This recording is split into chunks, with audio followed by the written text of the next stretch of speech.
What if everything you've been told about the WNBA's historic growth was built on a single fragile truth? Because behind the headlines about record-breaking viewership and the league's biggest season ever hides a billion-dollar illusion, one that just got shattered by a single groin injury. See, the WNBA has spent months selling the idea that women's basketball has finally turned a corner. Sponsors lining up, merchandise flying off shelves, national TV slots hitting all-time highs. On paper, it looks like unstoppable momentum. But here's what nobody wants to admit. Take Caitlin Clark out of the equation, and that unstoppable momentum screeches to a halt. One player's absence has exposed cracks so deep that network executives, advertisers, and even players themselves are starting to panic. And this isn't just about a temporary ratings dip. What's happening right now is a glimpse into a much larger problem, a hidden dependency that's rewriting the future of professional women's basketball. Because the real question isn't, when will Clark return?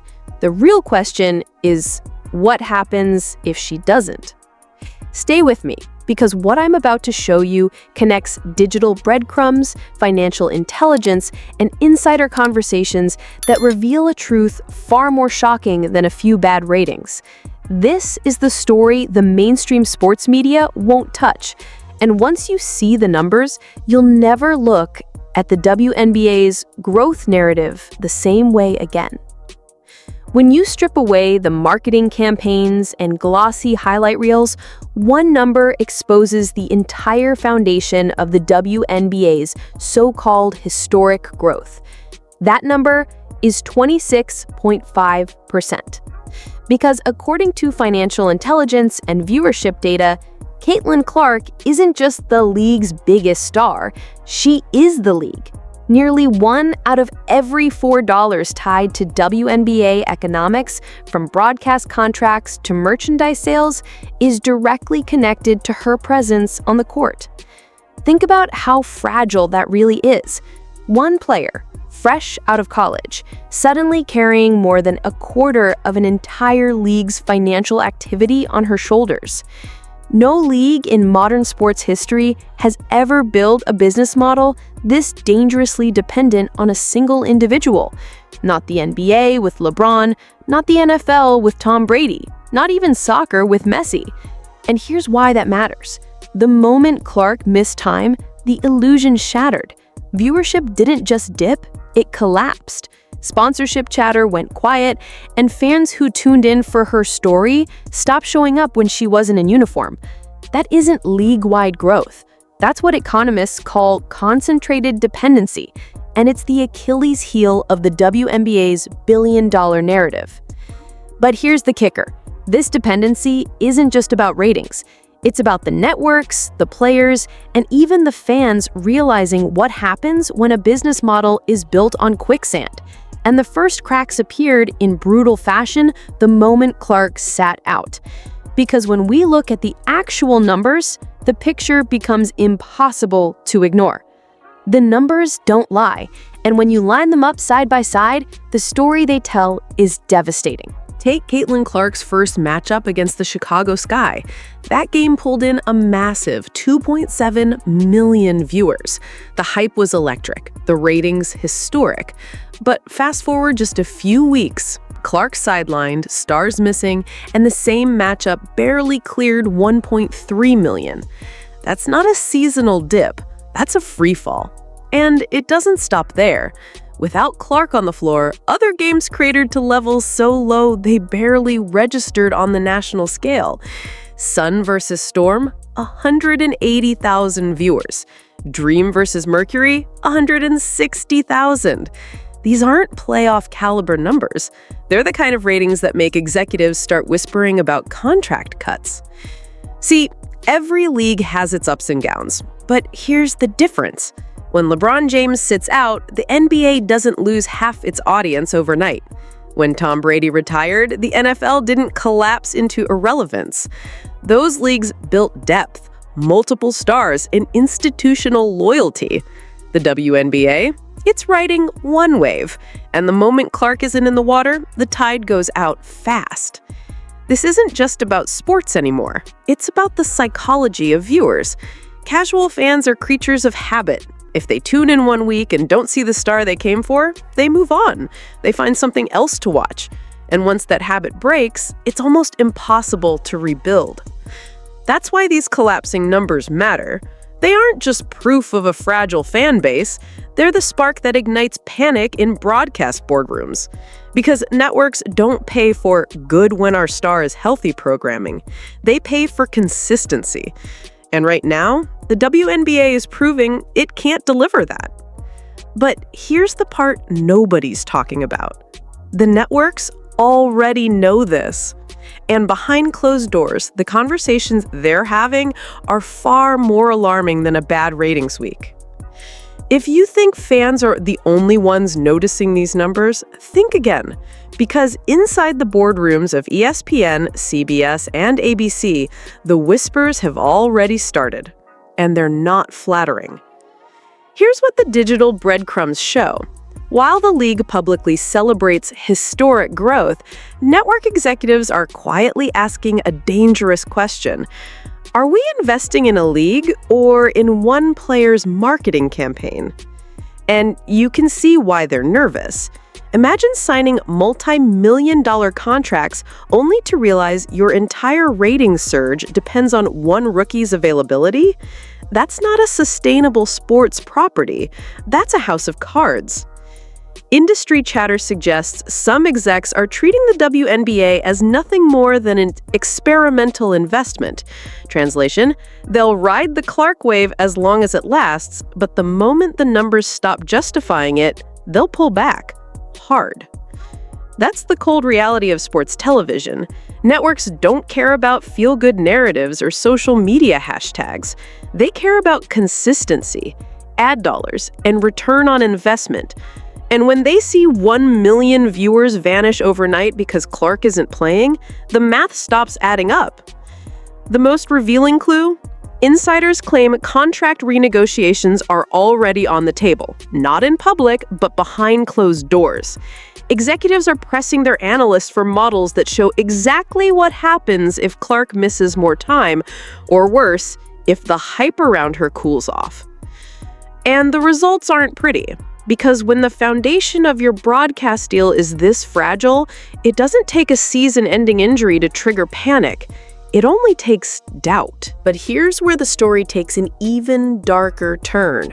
While the networks crunch numbers, the league is fighting an entirely different battle, one they can't control. Because away from the boardrooms, on the very platforms driving fan engagement, a rebellion has already begun. While executives crunch numbers in private, the real fight is happening in public, on social media. And if you think the WNBA controls the narrative, you'd be wrong. Because the conversation has already split into two warring factions, and both sides are fueling chaos the league can't contain. On one side, you've got the pro-Clark movement. These aren't casual fans. They're passionate, plugged-in viewers who see her as the face of the league, and they're furious about how she's been treated. The biggest storyline in this camp? The WNBA doesn't protect its biggest star. Look at Reddit threads dissecting Clark's dependency numbers. Hundreds of comments, thousands of upvotes, fans breaking down broadcast economics like professional analysts. These aren't highlight-chasing fans.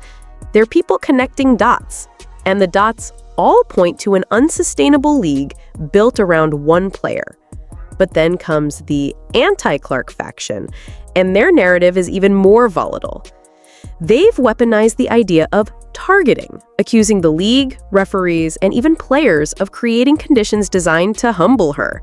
What started as fringe conspiracy chatter has now been legitimized by mainstream voices. USA Today's Christine Brennan has already written about systematic targeting, giving credibility to what was once dismissed as fan paranoia. And that's the danger, because when a civil rights angle collides with sports controversy, the conversation leaves the league's control entirely. Suddenly, this isn't just about basketball. It's about fairness, bias, and institutional credibility. Meanwhile, the players themselves are fanning the flames.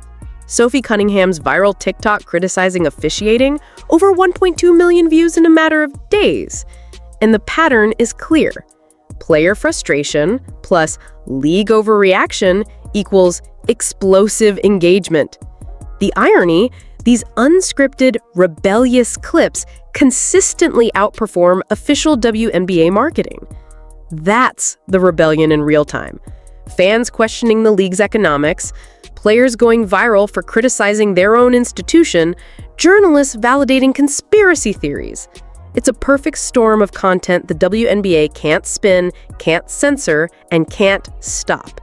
And if you think that's bad, just wait until you see how the league handled Clark's injury updates. Because that misstep didn't just frustrate fans, it exposed the desperation of an organization willing to manipulate its own audience. The biggest red flag in this entire story isn't just the ratings collapse. It's how the league handled Caitlin Clark's injury timeline. Because the way it played out didn't look like medical transparency, it looked like pure desperation. Here's how it went down. The day after her groin injury, Clark was listed as day-to-day. A week later, she was suddenly out indefinitely. Then, out of nowhere, ESPN promoted her as a possible game-time decision against Dallas. Sounds hopeful, right? Except there was just one problem. She hadn't practiced at all. Her own coach, Stephanie White, admitted it openly. So why list her as a game-time decision? Simple. To string along fans. To create the illusion of suspense. To keep viewers tuning in for a comeback that was never happening. That's not medical privacy, that's PR spin, and fans noticed. Social media lit up with frustration, calling the league's updates manipulative and fake hype. And here's the truth. Nothing erodes trust faster than audiences realizing they're being scammed. Because once fans start believing your injury reports are just marketing ploys, the credibility collapse spreads faster than any ratings dip. Think about what this really signals. An organization so reliant on one star that they're willing to bend the truth just to keep people watching. That's not professional management, that's panic disguised as strategy. And the damage goes deeper than frustration, because once fans lose trust in the product's honesty, they don't just stop watching, they start questioning everything. But the injury cover-up wasn't just sloppy PR, it also pulled back the curtain on something even more dangerous, the league's complete lack of sustainable player protection. And when you connect that failure to the way Clark's injury happened in the first place, a much darker picture emerges. The Caitlin Clark saga isn't just about one injury, one ratings drop, or one botched press release. It's the symptom of something much deeper, a league-wide failure that's been building for years. Because at the heart of the problem is this: the NBA was never built to protect its stars. It was built to use them. And when you zoom out, you see the same patterns repeating over and over. Start with player safety. Clark's injury didn't happen in isolation. Ask veterans around the league and they'll tell you the same story. Inconsistent officiating, reckless contact, and a system that rewards aggression over protection. Sophie Cunningham's viral frustration clip, that wasn't just emotion. It was a cry that officiating standards have completely collapsed.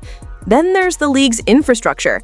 Compare the WNBA's medical resources, travel accommodations, and game schedules to the NBA or even major college programs. The gap isn't small, it's massive. Long flights, packed schedules, understaffed medical support, all of it adds up to a recipe for injuries and burnout. And when players do get hurt, the league's instinct isn't to shield them, it's to spin, to protect the brand, not the athlete. Clark's day-to-day status proved that in real time. It wasn't about her recovery, it was about keeping the illusion alive for as long as possible. But the most damning failure isn't logistical, it's strategic. The Women's National Basketball Association has pinned its entire identity on one storyline at a time. Last year, it was Brittany Griner's return. This year, it's Caitlin Clark's debut. But what happens when those storylines fade? What happens when injuries, controversies, or just the natural course of sports shifts the spotlight? You get exactly what we're seeing now: collapsing ratings, fractured fan bases, and a league scrambling to maintain relevance. Because a strong sports league isn't built on one star. It's built on depth, sustainability, and trust. The Women's National Basketball Association has none of those. And every misstep from injury cover-ups to officiating chaos exposes how fragile the foundation really is. The truth is simple. This isn't Caitlin Clark's problem to fix, it's an institutional failure. And if the Women's National Basketball Association doesn't address it fast, then the next scandal, the next injury, or the next ratings dip could do more than damage its reputation. It could push the entire league past the point of no return. When you step back from the numbers, the injuries, and the boardroom panic, the Caitlin Clark story becomes less about one player and more about what it exposes about modern sports. Because what we're seeing isn't unique to the WNBA. It's the same pattern we've seen play out in leagues across the world.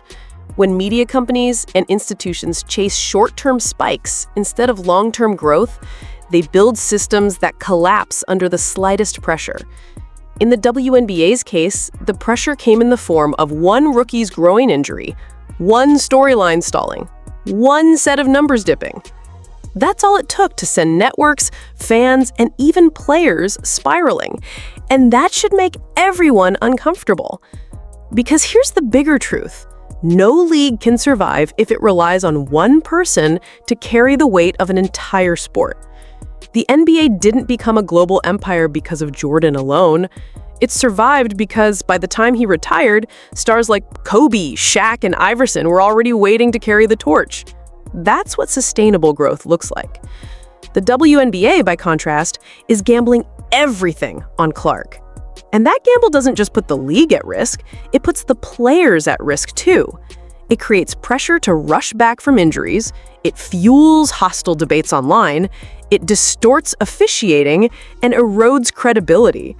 And in the end, it undermines the very foundation of what the league claims to stand for: empowerment, growth, and fair competition. But here's the uncomfortable question that lingers.